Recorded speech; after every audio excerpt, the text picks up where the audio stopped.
Welcome to Conquering Your Clownfish, a podcast dedicated to transforming disabilities into special abilities. I'm your host, Brady Murray. Welcome to the Conquering Your Clownfish podcast. I am so excited to introduce today's guest, Katie Haynes. Katie is the founder and CEO of Smiling While Sending Hope, a nonprofit that supports individuals with chronic illnesses and special needs through care packages, awareness initiatives, and community events. She's not only a fierce advocate, but also lives with several chronic conditions herself, which has given her a deeply personal connection to the work she does. Katie's journey is one of strength, resilience, and endless heart. And she's on a mission to make sure no one in the disability community ever feels alone. Katie, welcome to the show. Thank you for having me. I'm so excited to be able to visit with you. You're an awesome, awesome individual and doing some amazing things out there in North Carolina. Well, thank you. Yep. So I would love to hear the inspiration behind starting your nonprofit. Tell us the story on how all of this came about. So there was a little boy at my church, and he had childhood cancer, and I helped with their nonprofit for a long time. And then I started my own toy drive. And then from there, I made it into a 4-H project. I grew up in 4-H and FFA, and I then wanted to turn it into a nonprofit. I became an adult, and I was chronically ill myself, and I also have Asperger's, so high functioning autism. And so every year it's grown. For the past 4 years, we've been a nonprofit, and I added on the community events about a year and a half ago. Did you ever see yourself as a founder of a nonprofit and the CEO Not of a really. nonprofit? No. Yeah, Because here I you was are. really shy before I joined 4-H, and if it wasn't for 4-H and my leadership positions within that organization, I wouldn't be where I am today. What was it about your leaders and about 4-H that was a breakthrough for you? I think that just people believing in me and my determination I ran 4 times for a district office, and I didn't get it, and I was in 2 different districts. And then the last time I finally got it, and I guess it's just the determination to never give up on something that you want to accomplish in life, no matter how long it takes. No doubt. And it actually ended up being my last year in 4. Wow. Good for you. And Yeah, now I'm on the honor club board as well. you must be staying super busy with that. Yes. What leader would you say, of all the leaders that you had, what leader had the most impact on you and why? That's a hard question. It wouldn't be somebody that I really know, per se. It would be Temple Grandin. I don't know if you ever heard of her, but she is very famous in the agriculture world. And in North Carolina, agriculture is the backbone of our society, and it's what makes North Carolina North Carolina. And so seeing her accomplish all the things she has done, despite having a disability, and how hard it was, and her people wanting to institutionalize her when she was younger, and just seeing everything she's accomplished is like a role model to me. And I've gotten to meet her a few times. Well, my guess is that you're paying that role model due forward, meaning that Yes. what she did for you, you're doing for others. All right. Can you tell us about your childhood and growing up? You're obviously very accomplished and have a significant determination, but would love to understand, what was your childhood like? Maybe start with your family and what your role is in your family as far as where you are, if you have siblings, etc., but also what it was like going to school and what your childhood was like. So I have a sibling. She's 19 years old, and she goes to University of Mount Olive studying agriculture, animal science. And then I live with my parents here in Youngsville, and I've lived in North Carolina my whole life, and all of my family's from North Carolina. I grew up going to different schools. That was public school, private school, Christian schools, you name it. And nothing really was perfect for me. They wanted to put me in a secluded classroom. And then later on, I got pulled out and I was homeschooled the end of 8th grade through 12th grade. And then I went into college for a semester, and then I had to do online college.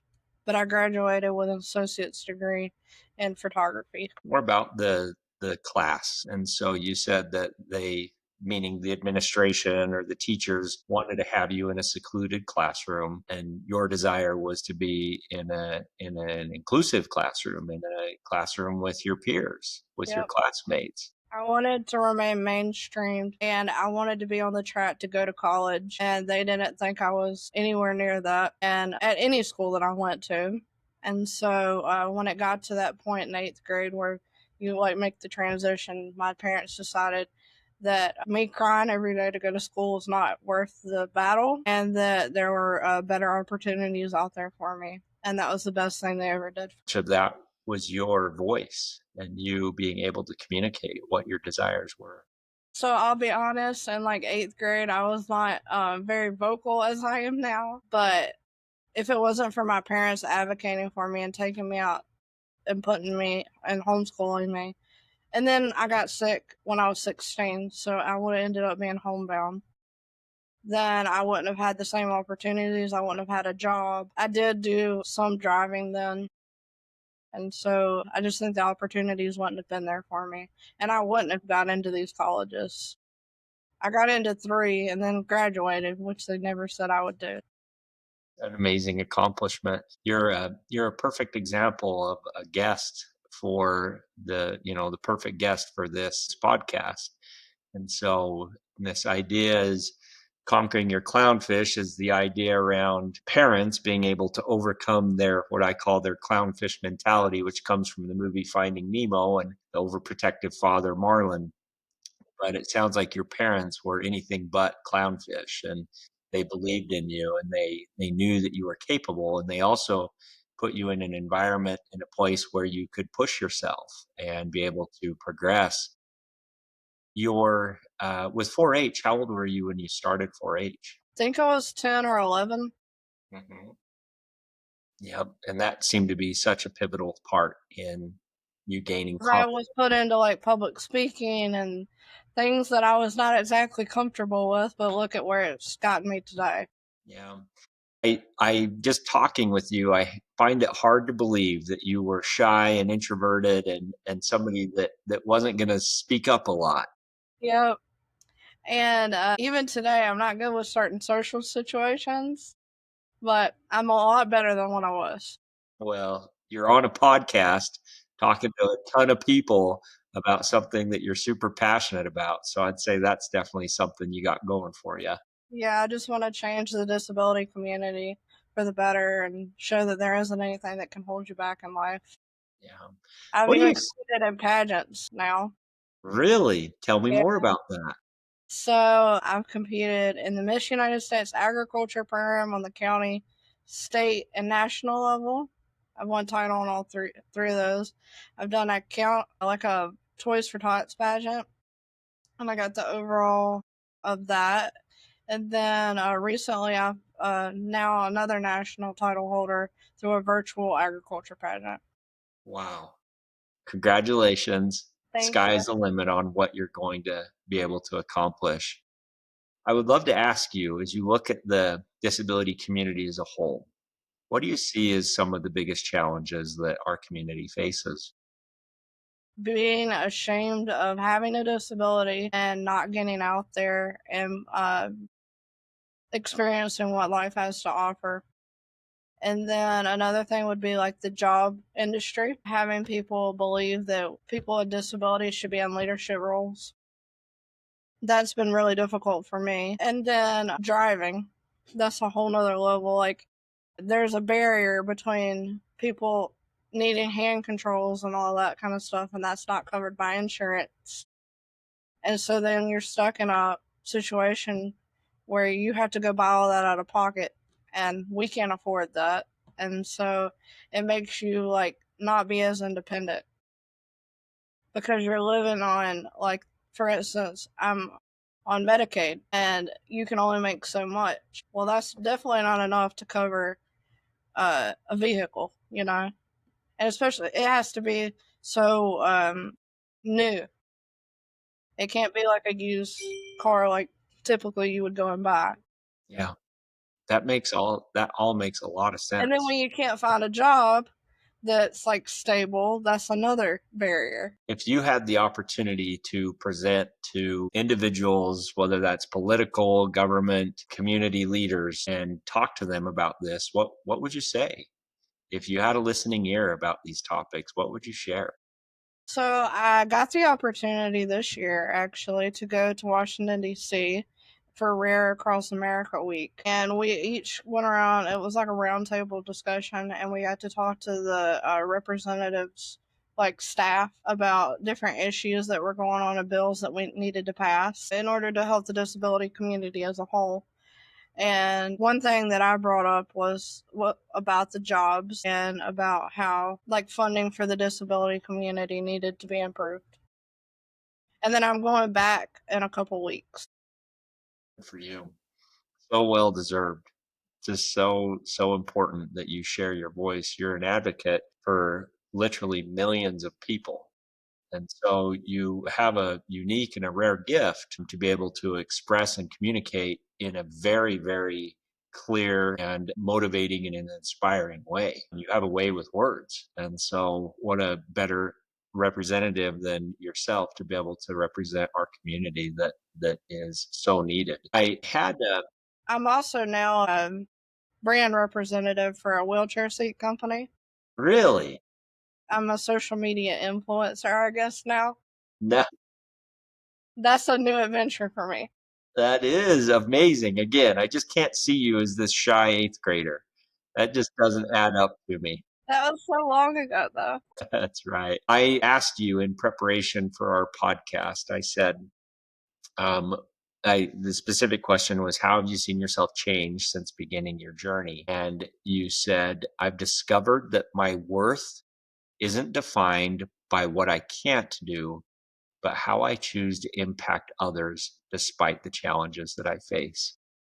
That was very inspiring because, Katie, you have uphill battles in many areas that oftentimes I think people would say that you get a free pass, that you don't have to charge up this mountain because, it might be steeper or it might be more rocky or have some inclines that just don't seem fair that you have to go up this mountain in that difficult climb. Yet you see that very differently and as defined in what you just said here, that these are challenges that are given to you to be able to impact others. And so with your nonprofit and with just yourself as a whole, you seem very outward focused and focused on being of service to others. Where did this come from? I don't know. I guess it was like a spark in me. I just wanted to show people that have disabilities and then the community that we see the ability in all disabilities and that you might have to adapt in certain ways to overcome or to push through something, but nothing is impossible. I think that's so well said. All right. You've piqued my interest and my curiosity. You've referenced agriculture a couple of different times in North Carolina. Tell me, like, do you guys live on a farm or a ranch? Do you have land or what are you involved in there? So, growing up in 4-H and FFA, and then my grandparents have a beef cattle operation in the foothills of North Carolina. We have rabbits, and I've shown rabbits for a long time now, but we don't live on a farm. Yeah, They do, well, though. I can tell it's a passion for you and you It have is. some And experience. we're also home of the Mount Olive Pickle Company. Really? Tell me Yeah. more about that. So we're ranked third in cucumber production, and Mount Olive Pickle Company is sold worldwide, and it's the largest pickle company. I'll be danged. I had Yeah, no idea. I yeah. bet you there might be some of those pickles in my fridge right now. And Mount Olive is made pickles are made in Mount Olive, North Carolina. And that's also where my sister goes to school. Is I'll in be that danged. area. Yeah. Oh, that's great. Okay, there's a couple other things that I wanted to read here that I thought were super, super awesome. So I asked you, what lessons about life have you learned from having a disability in essence? And you said, I've learned that strength isn't about never struggling. It's about finding the courage to keep going, even on the hardest days. You also shared, this journey has shown me that challenges can be turned into purpose, and our stories have the power to bring hope to others. So, another way of saying that, in something that I believe wholeheartedly, is that life entrusts us with experiences. And these experiences are given to us to be able to be of service to others. You are living that right now. Yeah, and I believe that my faith has a lot to do with it, and believing that God has a purpose for everyone on this earth, no matter if they have a disability or not. But especially the disability community to keep pushing and keep going. Have you always had faith in your life, or is that Yeah. something that you've developed? No, I grew up going to church and being around that. So, I'd love to ask you, so I have 2 boys that have Down syndrome, and Hmm. I have another boy that has a rare disease called Q, and I have another daughter that has a very severe ADHD, and so I'm familiar with disabilities. I'm also somebody that is, I would consider myself a person of faith, and I believe in God. I believe that God is an all-knowing and all-loving Father in heaven that entrusts us with life experiences, as I share, for the benefit of us and for others. So, in your mind, Katie, I mean, I'm not even sure how to ask this, but what are your feelings about God and just your disabilities? And so, have you ever asked yourself why? Yeah, have you ever asked God why you have these disabilities? I think it's just a part of who I am, and I'm going to use that to bless others that might not be able to do certain things, or like I said, might have to adapt in certain ways, and just be a blessing to everybody that I come in contact with. Do you feel like God gave you those unique Yeah, abilities on for purpose? sure. I feel the exact same way. I really do. And I think that all of us, whether somebody has a what the world would term a diagnosed disability or anything, I think So all many undiagnosed right. disabilities. Yeah, that's right. I just think that all of us have life experiences and physical features and mental abnormalities or whatever it may be that are entrusted to us for a reason, that it's not by chance, that it was by design, even divine design. And I think you're a perfect example of that, truly, with how you I think he only gives it to the strongest of people. yeah, you're a perfect example of that, Katie. So another thing that you had shared, you have so many amazing insights in that you had shared that I want to read here. Another one is, oh, just lost it. You said most important, so this is about advice that you may give. You said most importantly, remember that a diagnosis doesn't define your loved one on your journey together. There will be challenges, but there will also be moments of joy, strength, and unexpected blessings. So you're a perfect example of somebody that your disability does not define you. Your disability is a catalyst to empower you to be able to sing the song you're meant to sing. And so as you look forward into the future, I mean, you've accomplished so much already, but you still have a lot of life to live. And so, what are some of those goals that you have for the future? So I hope to be able to travel more, and I want to be a motivational speaker. And then I also want to have events and meet more people from around the world.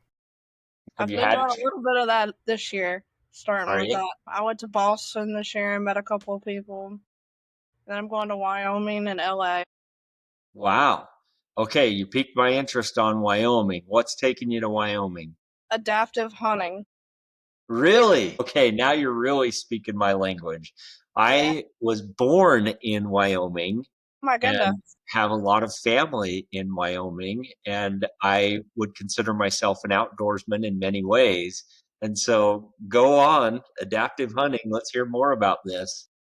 So I was selected to be a part of Wyoming Disabled Hunters Antelope Hunt. They pick 8 people from a hat, or I guess from a lottery system, and then they contact you and say you've been selected, and they take care of everything except airfare. That is amazing. And Yeah. so you are going to be hunting with a rifle, Mhm. I'm guessing. Yep. Do you have you hunted before? I have. I've gone deer hunting, and next weekend I'm going turkey hunting for the first time. Wow, that's amazing. But you've probably never been antelope hunting before. No. I've been to Wyoming once, but I've never been hunting out there. You ever seen an antelope before? I don't think so. Yeah, they're pretty smart animals, and they are fast. And where you hunt them is in the wide open country. My guess is where you're at in North Carolina, there's a lot of trees and you don't see for a long ways. Yeah. But what's pretty cool about antelope is just the way that their coloring and everything is and how wide open spaces that they live in. You can see them for miles away with your naked eye. The trick is it's hard to get close to them. They said we were going to be in a vehicle or a side Yep. by side. Yep. Oh, it's going to be so fun. Yeah, I'm I'm excited. excited for you to do that. It's in Cody, Wyoming, so I have to fly to this small little airport. Yeah, yeah. I've been to Cody. I know exactly where that is, and you're going to have a great experience. Good for you. That's pretty amazing. I wouldn't have guessed that. I wouldn't have heard that you were going to go to Wyoming on an antelope hunt this year, but that's pretty dang cool. Yeah, Oh, that's fun. So, what's taking you to Los Angeles? a wheelchair dance convention. Tell me more about that. So it's 250 women last year attended from all over the world, and they're all wheelchair users. And there's dance classes and other disability seminars. And I went last year for the first time, and it was a great experience. But this time, my wheelchair sync company is like a sponsor for the event, so I'm going to work their booth for some of the event. Good for you. Wow. Yep. And I'm Yep. going to go to Disneyland afterwards. You might as well. I know you have aspirations to be able to be part of Disney. Yes, I love Disney. Yep. What do you love most about it? I think it's the most accessible theme park. Yeah. They do such a nice job, don't they? Yeah. Yeah. We're really thankful for our experiences that we've had with Disney and our kids in the past because they are very accessible. Well, this is fun. What a great experience to be able to talk with you, Katie. As we wrap up, I'd love to have you share a little more about your foundation and the work that you're doing. So, Smiling While Sending Hope started 11 years ago as a project, and then we've been a nonprofit for 4 years. We help people with all disabilities and chronic illnesses.